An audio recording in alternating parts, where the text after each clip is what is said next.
Hey, brothers and sisters, kings and queens, welcome back to my space.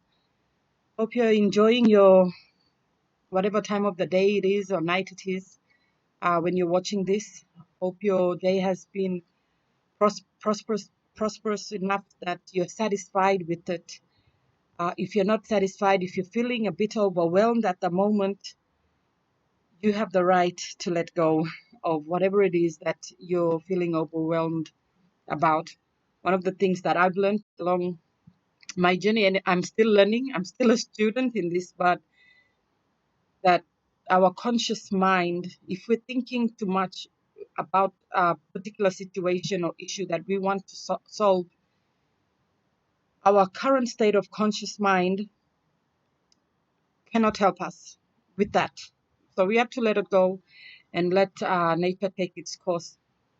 That's why it's very important to tap into your subconscious mind and find out what beliefs are in there, what values are in there, and how do you identify yourself, or what are you identifying yourself with that you should feel or perceive the situation in a particular way that makes you to be overwhelmed. So I thought I'd share that. I'm not too sure if someone will need to hear that while watching this video. So I've spoken previously about, I made videos about like not to change your current state of food intake. And I advise this because I want you to succeed in your transformational process. Uh, don't, I wouldn't recommend that you set your own self up to fail by removing certain things from your diet that you are not ready to let go of. You will get there though. You will get there. Definitely, you will get there. As long as you continue to tap in to yourself, learn, unlearn what you know about yourself, what you know about life, whatever it is that you believe or value that is not working for you, unlearn all of these and replace them with more better ones.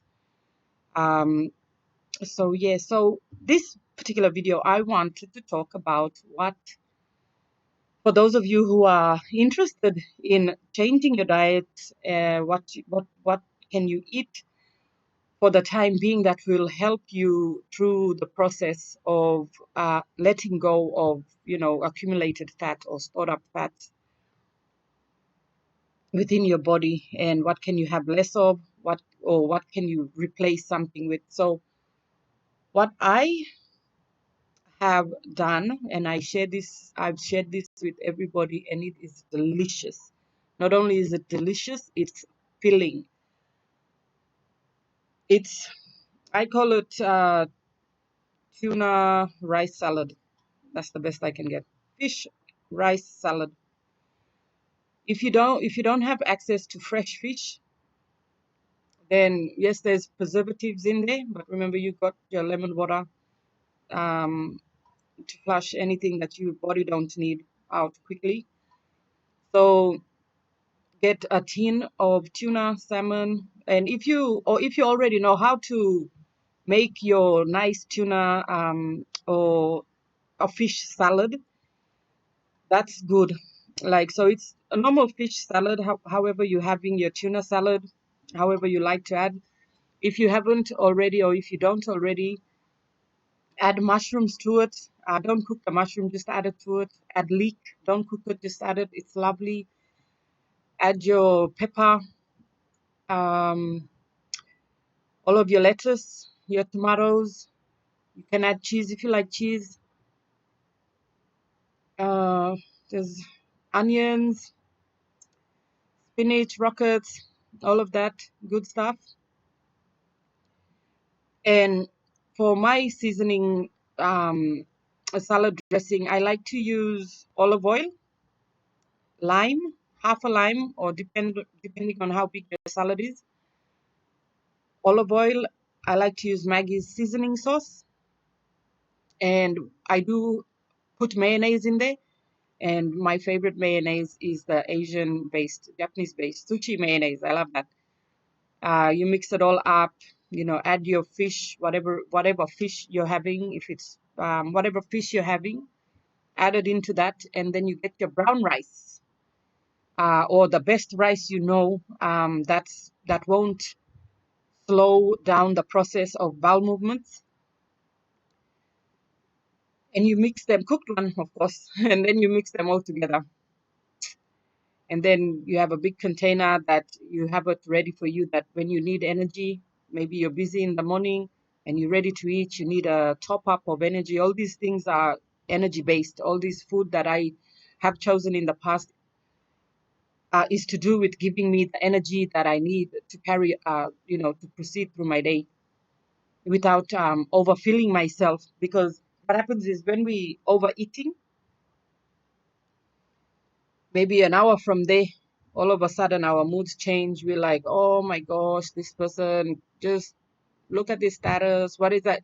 So we're just perceiving and being judgmental on stuff that we don't need to be paying attention to. So I found that that's what happens when we're not eating the right type of food, or if we've overeaten something. And now that we've kind of drowned ourselves in the food intake, we're like looking at stuff in a negative manner. But when you stay on top of your eating habits, and you only eat enough that will take you, the next few hours until mealtime, until the next mealtime. I've heard, I've read a book in regards to the Okinawa people in Japan, island Okinawa. So majority of the people there, if not all, they only intake 80% of the food. Like, they only eat enough that they are full, only 80%, leaving that other 20%, so that that not only are they full, but they're not over full. So I've tried it, or had a bit of taste about it. I totally understand. I totally understand, but I'm not saying you know, or I have perfected yet my transformation.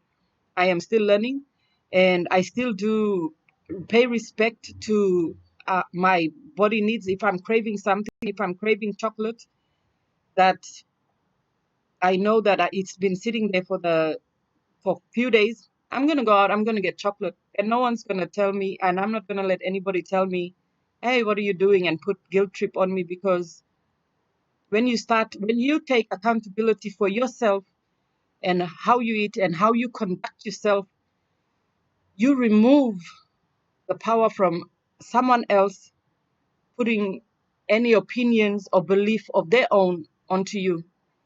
And that's the beauty of it. So I hope this has been productive for those who are ready to change the way they eat. So the fish rice salad is tops. I haven't had some in a while. I've had other stuff. I've been having something else, but it's the bomb. And recently I've started, I don't know if I should give you this particular ingredients, but anyway, here we go. So my dad and them, when they go fishing, they always bring back fish for the family. And ever since knowing that I love fish in a particular way, they always fillet the queenies for me, the queen fish. So what I do is I either make sushi and I share it around with them because they love sushi too. But the other thing, any leftover fish, so I crumb it with season the crumbs how I like it, and fry it, of course. I can either add it in a sushi roll, and if there's any left over, these are the ones that I dice up and I add into the fish and rice salad. And I like to have a little container in the fridge during those times that I'm, having this fish and rice salad. Is like a namas type. For those of you who don't know what namas is, it's just raw fish meat, squeezed lemon juice on it, so that the lemon or lime juice actually cooks the fish as it's sitting in the fridge. These two, I chop it up and I add it in to that same particular rice salad mix that I like to have. So it's beautiful. I've Other people have tasted it and they love it. I love it. So if you found this interesting, please share, like, comment. If for those of you who have already started and have seen changes, I would absolutely love to see photos of before and after pic. So please take pictures along your journey so that you can share it with me, and I'll upload them onto my uh, Facebook group page. I would absolutely love for people to see how your process is also. Thank you so much once again. Thank you for all the support. And yes, have a great day, evening, afternoon, morning, whatever the time of the day is where you're at while you're watching this. Love you. Peace, love, and light.